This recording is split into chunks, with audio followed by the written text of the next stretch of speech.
আসসালামু আলাইকুম রহমতুল্লাহি ওয়াবারাকাতুহু। সম্মানিত দর্শক, বাংলাদেশে সম্ভবত একটি অভাবনীয় এবং একটি নজিরবিহীন ঘটনা ঘটতে যাচ্ছে। অবৈধ যারা বসবাসকারী বিদেশি নাগরিক বাংলাদেশে আছেন, এদের একটা বিরাট অংশ বাংলাদেশে ভারতীয় নাগরিক। একসময় ডক্টর আসিফ নজরুল বলেছিলেন যে প্রায় 22 লাখ ভারতীয় বাংলাদেশে কাজ করে অবৈধভাবে। সেটিকে টেনে টুনে আপনি যতই নিচে নামান না কেন এটা 6-7 লাখ 8 লাখের নিচে হবে না। এই মুহূর্তে বাংলাদেশে কাজ করছে ভারতীয়, তাদের একটা বিরাট অংশ অবৈধ। তারা এই বাংলাদেশে যে টাকা উপার্জন করে, এই টাকা আবার বৈধ পথে না পাঠিয়ে তারা অবৈধ পথে পাঠায়। এবং ভারতের যে সরকারি হিসাব রয়েছে, সেই হিসাবে সারা দুনিয়া থেকে তারা যে রেমিটেন্স পায়, সেটা দ্বিতীয় অথবা তৃতীয় বৃহত্তম রেমিটেন্সের যে উৎস, এটি কিন্তু বাংলাদেশ। তো সেই বাংলাদেশ থেকে যে রেমিটেন্সগুলো যাচ্ছে কয়েকভাবে। প্রথমত এখানে বৈধভাবে বড় বড় পদে ভারতীয় কোম্পানি এবং মাল্টিন্যাশনাল কোম্পানি, এমনকি বাংলাদেশি কোম্পানি, সেখানে বড় বড় পদে ভারতীয় নাগরিকরা বৈধভাবে কাজ করছে। আপনি চিন্তা করুন, লিভার ব্রাদার্সের মতো কোম্পানি, গ্রামীণ ফোনের মতো কোম্পানি, এ সকল কোম্পানিতে যে প্রধান নির্বাহী কর্মকর্তা কত টাকা বেতন পায়, আনবিলিভেবল, কল্পনাই করতে পারবেন না। এখানে যে সকল আমেরিকান কোম্পানি রয়েছে, তাদের বেশিরভাগ সিইও ভারতীয়। বড় বড় গার্মেন্টসের বাইং হাউসগুলো রয়েছে, এই বাইং হাউসগুলোর সিইও, তাদের টেকনিক্যাল হেড, তাদের হেড অফ মার্চেন্ডাইজার, এরা সব ভারতীয়। বাংলাদেশের যে সকল বড় বড় কোম্পানিগুলো রয়েছে, বাংলাদেশি কোম্পানি, তাদের কোম্পানিতে শত শত ভারতীয় টেকনিক্যাল, নন টেকনিক্যাল এবং মার্কেটিং এক্সপার্ট কাজ করছে। এই লোকগুলো যে বেতন পান, যেগুলো দেখা গেল একজন সচিব সারা জীবন বসে সে যে বেতন পায়, এরা এক মাসেই প্রায় সমপরিমাণ টাকা বাংলাদেশ থেকে তারা নিয়ে যাচ্ছে। এর বাইরে আরেকটি গ্রুপ আছেন যারা নিয়ত আসা যাওয়া করেন, ট্রেডিং করেন, কলকাতার, চেন্নাইয়ের, এরা হাসপাতাল, তারপরে শেষে কটন, মানে বাংলাদেশের সঙ্গে যে সকল ব্যবসা আছে, আদা, রসুন, পেঁয়াজের ট্রেডিং কোম্পানি থেকে শুরু করে আর অনেক ক্ষেত্রে প্রতিনিয়ত এই ভারত থেকে হাজার হাজার লোক বাংলাদেশে আসেন। এমনকি ডাক্তার, নার্স, তারা এসে 6-7 মাস ঘোরাফেরা করেন, কাজ করেন, ট্রেডিং করেন, সেলিং করেন এবং অনেক ক্ষেত্রে এখানে বসে ক্যাশ লেনদেন করেন। যেমন দেখা গেল একটা পেঁয়াজের ট্রেডার এসছে খাতুনগঞ্জে, তো তিনি এখানে বসে অর্ডার নিলেন, অর্ডার নেওয়ার পরে এলসি করলেন, যেমন দেখা গেল $1 লাখ এলসি করলেন এবং বসে থেকে তিনি সেখানে শিপমেন্ট করে দিলেন, আর বাকি $2 লাখ তিনি হুন্ডির জন্য বলেন যে ক্যাশ, গিভ মি ক্যাশ, এবং তিনি নিজের হাতে সেটা ক্যাশ নিলেন। ক্যাশ নিয়ে এটা আবার তার নিজ দায়িত্বে এখান থেকে তিনি হুন্ডি করে পাঠিয়ে দিলেন। এরকম যে ট্রেড হচ্ছে বাংলাদেশে, গরুর দালাল যারা আছে, গরু চোর আকারে বেড়ে যারা আছে, ভারতীয় যারা গরুর চোর, তো তারা এই বাংলাদেশে বসে টোকেন দেয়, ডিল করে, হাজার হাজার গরুর ডিল করে এবং এখান থেকে এই টাকাটা আবার তারা নিজ দায়িত্বে এখান থেকে বাট্টার মাধ্যমে, এটা যে সবসময় হুন্ডি করে না, অনেক সময় বিনিময় বাট্টা হয়, বাট্টার মাধ্যমে তারা এই কাজগুলো করে। দ্বিতীয়ত তাদের যে চোরাচালান, একেবারে যেটা স্বর্ণ চোরাচালান, এই আওয়ামী লীগ জামানাতে ঢাকা এয়ারপোর্টকে, শাহজালাল এয়ারপোর্ট, তারপরে সিলেট এয়ারপোর্ট এবং চট্টগ্রাম এয়ারপোর্টকে তারা সোনা চোরাচালানির একটা গোল্ডেন ট্রায়াঙ্গেল হিসেবে এই 3টি এয়ারপোর্টকে তারা ব্যবহার করেছে এবং বিলিয়ন বিলিয়ন ডলারের সোনা তারা এই বন্দর দিয়ে চোরাকারবারি করেছে। তো এই সকল কর্মের বাইরে সাধারণ ভারতীয় যারা নাগরিক, শ্রমিক রয়েছেন, তারাও এখানে এসে কাজ করেন, অবৈধভাবে কাজ করেন। তাদের টেকনিক্যাল নো হাউ আছে, আমাদের শ্রম বাজারে তাদের অনেক গুরুত্ব রয়েছে। কিন্তু তারা বৈধভাবে এখানে আসেন না, কাজ করেন। এদের সংখ্যা যদি 7 লাখ ধরেন, এই 7 লাখ লোকের সাথে আমাদের যে অর্থনীতি, রাজনীতি, তারপরে ট্রেড অ্যান্ড কমার্স থেকে শুরু করে অনেক কিছু জড়িত। এখন ভারত এবং বাংলাদেশের মধ্যে যে উত্তেজনা চলছে, সেই উত্তেজনার প্রেক্ষিতে সরকারের পক্ষ থেকে একটা রেড সিগন্যাল দেওয়া হয়েছে যে যারা বাংলাদেশে অবৈধ বসতি রয়েছেন, শ্রমজীবী মানুষ রয়েছেন, এবং নিঃসন্দেহে এখানে ভারতীয় বেশি, নেপালের কিছু লোকজন আছে খুব অল্প, ইউরোপের কিছু লোক আছেন, চীনের অনেক আছেন, তারপর আফ্রিকার আছেন, কিন্তু ভারতের সংখ্যা খুব বেশি, খুবই বেশি। তো তাদেরকে তালিকা করে বাংলাদেশ থেকে বের করে দেওয়া হবে, এবং এই কাজটি সরকারের জন্য ওয়ান্টুর বিষয়। এটি সরকার যদি করে, বিশ্বাস করেন ভারতের যে অহমিকা বোধ এটি তছনছ হয়ে যাবে, ভারতের অর্থনীতি তছনছ হয়ে যাবে, এবং জাতি হিসেবে আমাদের যে দীর্ঘদিন আমরা ভারত দ্বারা যেভাবে লাঞ্ছিত অপমানিত হয়েছিলাম, সেটার উপর আমাদের যে আভিজাত্য এটি প্রতিষ্ঠিত হবে। সেই 1971 সন বা তারও আগে বহু বাঙালি ভারত গিয়েছে, এটা অস্বীকার করার উপায় নেই, সেখানে আছে, তারা ভারতীয় নাগরিক হয়ে গেছে। এর বাইরে আবার বাংলাদেশে যে সকল হিন্দু রয়েছেন যারা একটু অবস্থাপন্ন লোক, তাদের একটা বিরাট অংশ এক পা বাংলাদেশে আর এক পা ভারতে। কলকাতাতে তাদের একটা বাড়ি থাকতে হবে, মেয়ে বিয়ে করাতে হবে কলকাতাতে, ছেলে বিয়ে করাতে হবে কলকাতাতে। ধীরে ধীরে এভাবে আমি আমার এলাকাতে ফরিদপুরে কিংবা পটুয়াখালীতে বহু হিন্দু পরিবারকে দেখেছি যারা বাংলাদেশে খুবই ভালো অবস্থায় ছিলেন এবং এখনো আছে, কিন্তু কেন যেন তাদের একটা কলকাতা প্রীতি রয়েছে, ভারত প্রীতি রয়েছে, এবং তাদের উপার্জিত অর্থ তারা ভারতে পাচার করবেই।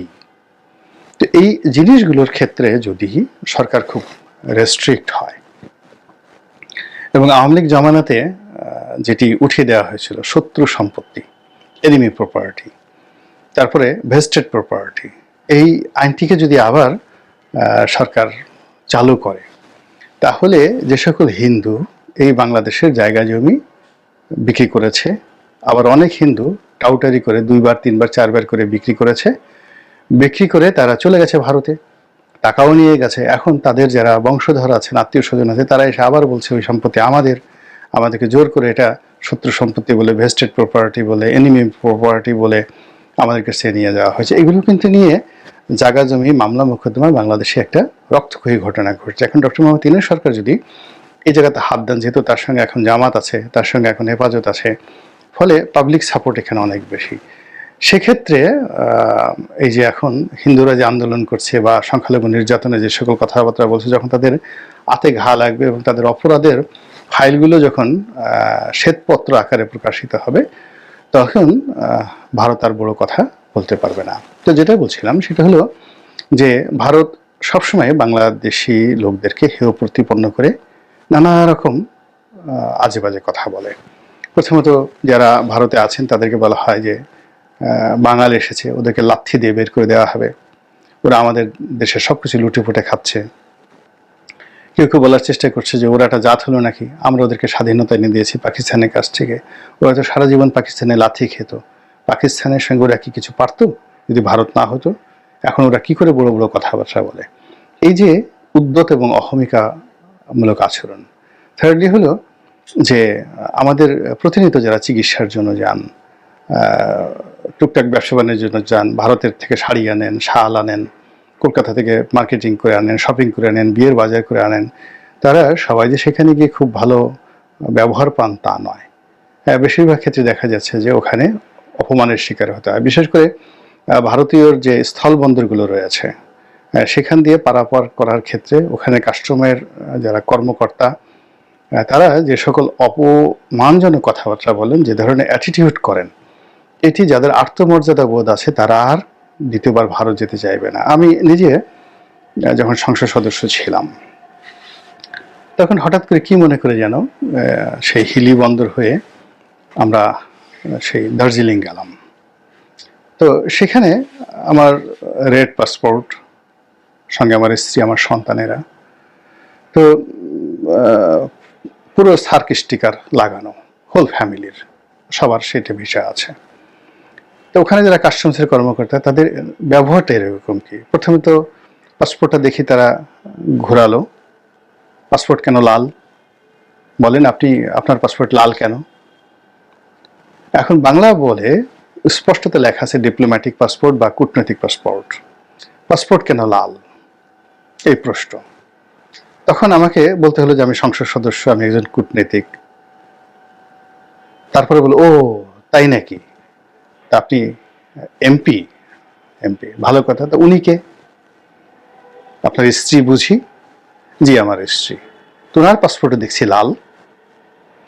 এই কথাগুলো মানে ভীষণ রকম অবমাননাকর। আমার একবার মনে হচ্ছিল সেখান থেকে চলে আসি। তারপর বললো তা কয়দিন থাকবেন, কোথায় যাবেন? বেশ বেশ বেশ, সঙ্গে আর কে কে যাচ্ছে ইত্যাদি ইত্যাদি। তো বাংলাদেশে একজন সংসদ সদস্য তার পরিবার পরিজন নিয়ে যাচ্ছে এবং হিলি বন্দরে একজন সে কাস্টম কর্মকর্তা বা ইমিগ্রেশনের কর্মকর্তা, বড় জোর সাব ইন্সপেক্টর হবে, তার এই যে আচরণটা যদি শেখ হাসিনা সরকারের জমানাতে আমার প্রতি হয়ে থাকে, সাধারণ মানুষের প্রতি তারা কি ধরনের আচরণ করে? আমার সঙ্গে আচরণ করার অর্থ হলো যে ওখানে আসলে সবাই শতভাগ দালালের মাধ্যমে যায় এবং ওখানে জাস্ট যারা সীমান্ত পাড়ি দেয় এক একজনে 1000-2000 টাকা করে ওদেরকে দিতে হয়। যেহেতু আমি সেটা দেইনি, তো বিনিময়ে আমাকে কিন্তু সেই অপমান সেখানে সহ্য করতে হয়েছে তাদের দ্বারা, কিছু করার ছিল না। তো গেলাম দার্জিলিংয়ে, সেখানেও একই অবস্থা। কোনো সম্মানজনক মানে বাংলাদেশি নাগরিকদের জন্য কোনো সম্মানজনক স্থান আমি দিল্লিতে দেখিনি, কলকাতাতে দেখিনি, কলকাতা এয়ারপোর্টে দেখিনি, কোথাও দেখিনি শেখ হাসিনা জামানাতে। ফলে আমি একবার ওই আমার স্ত্রী পুত্র সন্তানদেরকে নিয়ে গিয়েছি, তার চেয়ে বরং আমি যখন এমপি ছিলাম না, অ্যাজ এ ভিজিটার ভিসায় তখন গেছি, প্লেনে করে গিয়েছি, তখন আমরা টের পাইনি। কিন্তু যেই মুহূর্তে আমি এমপি হওয়ার পর সেখানে গেলাম এবং এই আচরণ পেলাম, এরপর থেকে আমি আর কখনো ভারতে যাইনি। তো এই হলো ভারতের যাকে বলা হয় মন মানসিকতা। এখানে কূটনীতিবিদ যারা আছেন, অনেক রাষ্ট্রদূতের সঙ্গে আমার ভালো সম্পর্ক ছিল, আমরা অনেক পারিবারিক আড্ডায় বসেছি, তাদের সঙ্গে আলাপ আলোচনা হচ্ছে, তাদেরকে আমি বোঝানোর চেষ্টা করেছি, আমরা অনেকেই বোঝানোর চেষ্টা করেছি, দেখো শেখ হাসিনাকে তোমরা যেভাবে সহযোগিতা করছো, যেভাবে সাহায্য করছো, এটির পরিণাম কিন্তু তোমাদের জন্য ভালো ফলাফল আনবে না।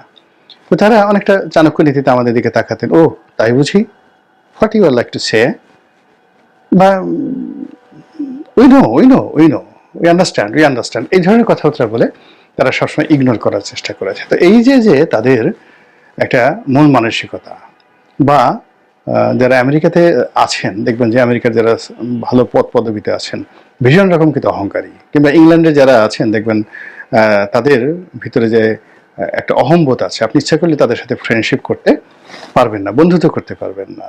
আমি সিনেটর অফিসে কাজ করেছি, বাইরে থেকে মনে হয় যে তারা অনেক উদার জাতি, কিন্তু ওখানকার যারা বড় বড় পোর্টফোলিওতে আছেন তাদের অহমিকাবোধ বাংলাদেশের যারা বড় বড় পোর্টফোলিওতে আছেন তাদের চেয়ে অনেক অনেক বেশি। তো ভারতের মধ্যে ঠিক সেই জিনিসটি আছে এবং তা দিয়ে তারা প্রতি মুহূর্তে বাংলাদেশে যারা লোকজন আছে তাদেরকে অপমান করার চেষ্টা করেন। একবার সাইফুর রহমান সাহেব বাংলাদেশে এসে একেবারে বলেছিলেন, কাঁদো কাঁদো হয়ে বলেছিলেন যে আমার আর যেতে ইচ্ছা করে না। IMF এর অফিসে গিয়ে, বিশ্ব ব্যাংকের অফিসে গিয়ে এই ঋণ চাইতে গিয়ে বাংলাদেশের জন্য যে পরিমাণ অপমান হতে হয়, যে ধরনের কথাবার্তা শুনতে হয়, আমার আর ভালো লাগে না। আপনাদের মনে আছে কিনা? তো এই হলো পশ্চিমাদের সংস্কৃতি।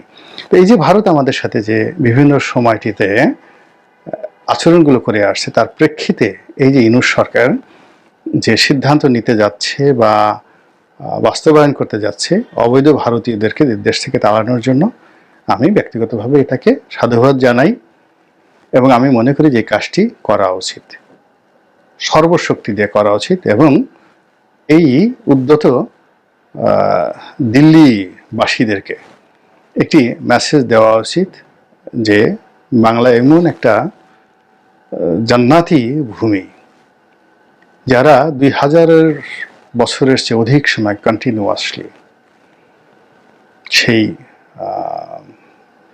কি বলবো, যখন আলেকজান্ডার আক্রমণ করে সেই সময় থেকে শুরু করে একদম নবাব সিরাজউদ্দৌলার শাসন আমল পর্যন্ত টানা 2000 বছর সারা পৃথিবীর মধ্যে সবচেয়ে ধনাঢ্য এলাকা ছিল। সব দিক থেকে। তো সেই অঞ্চলের বাসিন্দা হিসেবে, সেই অঞ্চলের শাসক হিসেবে, সেই অঞ্চলের রাষ্ট্রীয় কর্তা হিসেবে যদি ডক্টর মোহাম্মদ ইউনূস নিজেকে প্রতিষ্ঠিত করতে পারেন এবং ওভাবে একটা সিদ্ধান্ত নিতে পারেন, এটি মাইলস্টোন হয়ে থাকবে। আল্লাহ আমাদের সবাইকে